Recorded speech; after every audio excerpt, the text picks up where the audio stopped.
कहानी की शुरुआत में हम देखते हैं कि एक आदमी जिसका नाम इश है, वो जंगल के बीच में रहता है। वो एक बायोलॉजिस्ट है और अपने रिसर्च की वजह से शहर से बहुत दूर जंगल में रह रहा है। एक दिन रिसर्च के दौरान उसे जंगल का एक जहरीला सांप काट लेता है। वो बहुत घबरा जाता है और उसका फोन भी नीचे गिर जाता है। अब वो किसी को मदद के लिए कॉल नहीं कर पाता। उसने खुद ही अपना जहर निकालने की कोशिश की और हाथ को काट लिया, लेकिन इसका कोई असर नहीं हुआ। घर जाकर भी उसने हाथ काटा, लेकिन अब देर हो चुकी थी। जहर उसके शरीर में फैल रहा था और उसे अजीब अजीब हेलुसिनेशंस होने लगे। वो कई दिनों तक ऐसे ही पड़ा रहा। एक दिन वहां कई साइंटिस्ट्स आए उसे ले जाने के लिए। इस बात का उसे थोड़ा होश था। वो अभी जिंदा था, लेकिन उसके शरीर में कोई ताकत नहीं थी। उसने हिम्मत करके इन लोगों को आवाज देने की कोशिश की, लेकिन आवाज नहीं निकल पाई और ऐसे ही सब लोग वहां से चले गए, ये सोचकर कि इश्क यहां नहीं है। सीन कट होता है और कुछ दिन बाद का सीन दिखाया जाता है। उसके हाथ का जो कट था उससे जहर बाहर निकल गया था और थोड़ा बहुत जहर जो दिमाग तक गया था अब ठीक हो रहा था। बस उसे थोड़े हेलुसिनेशंस आ रहे थे। होश में आते ही उसने तुरंत शहर के हॉस्पिटल जाने का फैसला किया। उसने अपनी कार साफ की और शहर की तरफ निकल पड़ा। लेकिन एक अजीब बात उसने देखी कि सड़कों पर कोई कार नहीं थी और जब वो शहर पहुंचा तो वहां कोई हलचल नहीं थी। उसे एक भी जिंदा इंसान दिखाई नहीं दिया। सारी बिल्डिंग्स खाली पड़ी थी। ये देखकर वो घबरा गया। यहां एक पैंडेमिक फैल चुका था। ये पैंडेमिक इतना खतरनाक था कि कुछ ही दिनों में पूरी पॉपुलेशन को खत्म कर दिया। फिश बायोलॉजिस्ट था। उसने समझा कि वो कई दिनों तक पॉपुलेशन से दूर रहा, इसीलिए यह बीमारी उस पर अटैक नहीं कर पाई और वो बच गया। अब तो पॉपुलेशन ही खत्म हो चुकी थी। मतलब यहां कोई गवर्नमेंट नहीं थी और किसी चीज का कोई मालिक भी नहीं था। देश को तुरंत अपने पेरेंट्स का ख्याल आया। कार चलाते हुए जब वो घर पहुंचा तो देखा कि उसके पेरेंट्स कई दिनों से मरे पड़े थे और उनके बॉडीज की हालत भी बहुत बुरी हो चुकी थी। लेकिन फिर उसने हिम्मत की और घर के बाहर कब्र खोदकर उन्हें दफना दिया। इसके बाद भी उसने पूरा शहर देख डाला।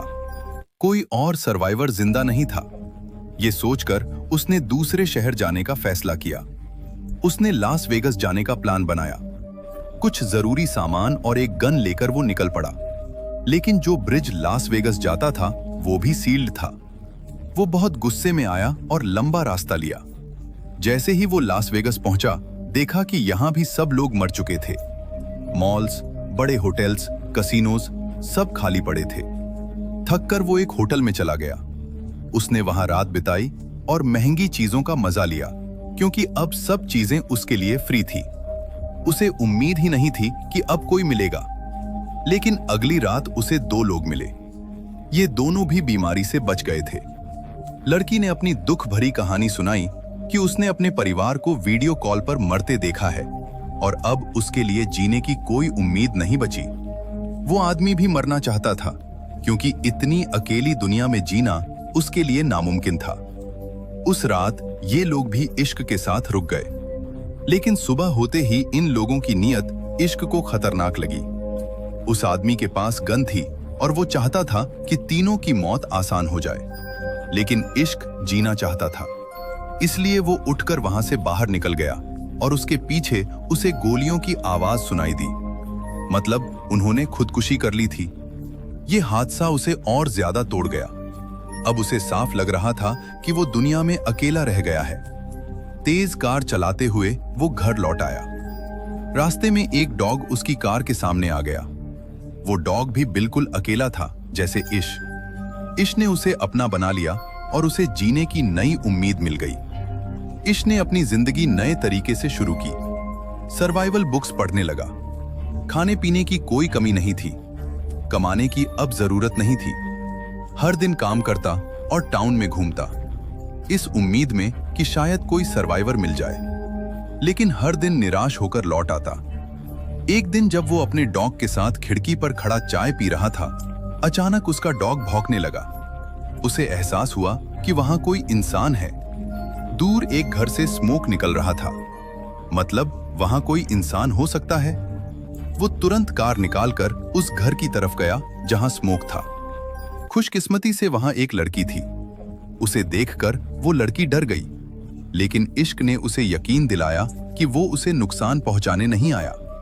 वो भी अकेला इंसान है और किसी दूसरे सर्वाइवर को ढूंढ रहा है। ये सुनकर लड़की ने उसे अपने घर आने की इजाजत दी। लड़की का नाम एमा था। बातचीत से हमें पता चलता है कि पैंडेमिक को लगभग 1 साल हो चुका है। एमा और इश ने एमा ने उसे हिम्मत दी कि सब ठीक होगा। इश, जो बायोलॉजिस्ट था, उसने बुक्स पढ़कर बच्चे को जन्म देने के तरीके समझने शुरू किए, क्योंकि उसे पता था कि अब ये दोनों अकेले हैं और उन्हें ही ये काम करना पड़ेगा। साथ ही दोनों घर को परफेक्ट बनाने की कोशिश भी कर रहे थे। इसने सोलर पैनल्स भी लगा लिए थे ताकि घर में इलेक्ट्रिसिटी की कमी ना हो, क्योंकि पैंडेमिक को बहुत वक्त हो चुका था। शहर जंगल जैसा बनने लगा था और जंगल के जानवर अर्बन एरियाज की तरफ आने लगे थे। ये उनके लिए बड़ा खतरा था, इसलिए उन्होंने घर के चारों तरफ फेंस बना लिए और जानवरों से बचने के लिए कुछ वेपन्स भी रख ली। इन लोगों ने खुद भी कई वाइल्ड एनिमल्स पाल लिए थे, जिनसे उनकी जरूरतें पूरी हो रही थी, और ये लोग बहुत बिजी भी रहते थे। इंसानों की गैर मौजूदगी में पूरा इलाका हरा भरा हो गया था और यहाँ की हवा भी बहुत साफ थी। उनकी सेहत भी बहुत अच्छी हो गई थी। उनकी जिंदगी किसी हद तक परफेक्ट हो गई थी। लेकिन फिर एक दिन उन्हें एक और बड़ी प्रॉब्लम का सामना करना पड़ा। पता नहीं कहां से अनगिनत चूहे शहर में आ गए। उन्हें देखकर इश बहुत पैनिक हो गया। इन चूहों को घर से दूर रखने के लिए इश ने अपने घर के एयर गेट्स में आग लगाई, लेकिन ये सिर्फ एक रात काम आया। एमा ने उसे कहा कि हम इसका भी सेशन निकालेंगे। सुबह होते ही इश घर से बाहर निकला।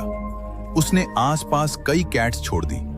इन कैट्स ने इन चूहों को खाना शुरू कर दिया और आखिरकार यह प्रॉब्लम भी खत्म हो गई। आखिरकार वो दिन भी आ गया जब एमा को बच्चा पैदा करना था। इश ने खुद ये काम संभाला और हमें दिखाया जाता है कि उनकी एक बहुत प्यारी बेटी हुई। ये देखकर दोनों बहुत खुश हुए। उन्हें जीने की नई उम्मीद मिल गई। इसके बाद ये लोग सड़कों पर गए और अपने घर का एड्रेस लिख दिया, इस उम्मीद में कि अगर कोई सर्वाइवर यहाँ आए तो वो उनके घर पहुंच सके खाने और पानी के लिए।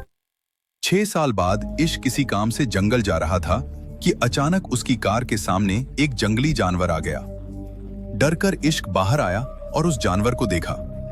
वो अभी जिंदा था, लेकिन बहुत दर्द में था।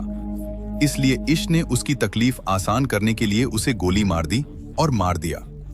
दूर से ये सब एक लड़की देख रही थी। गन की आवाज सुनकर वो डर गई और भागकर जंगल में चली गई। इश ने भी उसे भागते हुए देखा और तुरंत उसके पीछे दौड़ा ताकि उसे पकड़ सके। इस लड़की को लगा कि इश उसे नुकसान पहुंचाएगा, लेकिन इश वैसा नहीं था। वो खुद भी सर्वाइवर्स की तलाश कर रहा था। जब उसने इस भूखी लड़की को एप्पल खाने के लिए दिया तो लड़की को समझ आया कि इश्क बुरा इंसान नहीं है। इश उसे अपने घर ले जाना चाहता था, लेकिन वो लड़की कार में उसके साथ नहीं बैठी, बल्कि पीछे वाले ट्रंक में बैठ गई। घर लौटकर देखा गया कि लड़की ट्रंक से बाहर आने के लिए तैयार ही नहीं थी। घर में हमने देखा कि इतने सालों में इश और एमा के 2 बच्चे हो चुके थे और अब उनका तीसरा बच्चा होने वाला था। उन्होंने टाउन में हर जगह अपना एड्रेस लिखा हुआ था और उसी एड्रेस को देखकर 2 और सर्वाइवर्स उनके पास रहने आ गए थे, जिनका नाम था जॉर्ज और मरीना। और अब 1 साल से ये दोनों इश और एमा के साथ रह रहे थे, क्योंकि यहाँ किसी चीज की कमी नहीं थी। खैर, अब इश जंगल से लड़की को भी ले आया था, लेकिन वो लड़की अभी तक ट्रक से नहीं निकली थी। उसने पूरी रात ट्रक में ही गुजारी। सुबह मरीना उसे खाना देने आई तो लड़की डर गई और खाना फेंक दिया। फिर मरीना ने उसे समझाया और अपनी कहानी सुनाई। उसने बताया कि वो और जॉर्ज कई महीनों से इस अकेली दुनिया में भटक रहे थे। फिर उन्हें इश्मा का एड्रेस मिला और वो इनके साथ रहने लगे। उसने ये भी कहा कि ये दोनों बहुत अच्छे लोग हैं और यहाँ किसी चीज की कमी नहीं है। उसकी बातें सुनकर लड़की थोड़ा शांत हुई और उनसे मिलने जुलने लगी। लेकिन अजीब ये था कि लड़की अब तक ज्यादा बोली ही नहीं थी और ना ही उसने अपना नाम बताया था। एक दिन मरीना ने उसका सामान देखा तो उसमें अजीब और गरीब ड्राइंग्स थी। साथ ही उसे एक लेटर मिला जिसमें उस बच्चे का नाम लिखा था। उस लेटर में लिखा था कि पैंडेमिक के दौरान उसके पिता ने उसका अब्यूज किया, जिसकी वजह से अब वो हर इंसान के सामने अपने आप को बेच देती है। ये लेटर उसकी माँ ने लिखा था, जिसमें उसने लिखा था कि जब वो मर जाएगी तो जो भी इसे पाए वो इसका ख्याल रखें। ये जानकर सब लोग ईवी का और भी ज्यादा ख्याल रखने लगे। उसी रात एमा ने तीसरे बच्चे को जन्म दिया, जिससे सब लोग बहुत खुश हो गए। 1 साल ऐसे ही बीत गया। एक दिन उन्हें खबर मिली कि उनके इलाके में कोई आया है। सब डर गए। छोटे बच्चों को अंदर भेज दिया गया और सारे बड़े लोग गन्स लेकर बाहर निकले, ये देखने की कौन आया है। उन्हें पता चला कि यह सर्वाइवर्स का एक ग्रुप था जिसमें 4 लोग थे। ये लोग भी इश और एमा का एड्रेस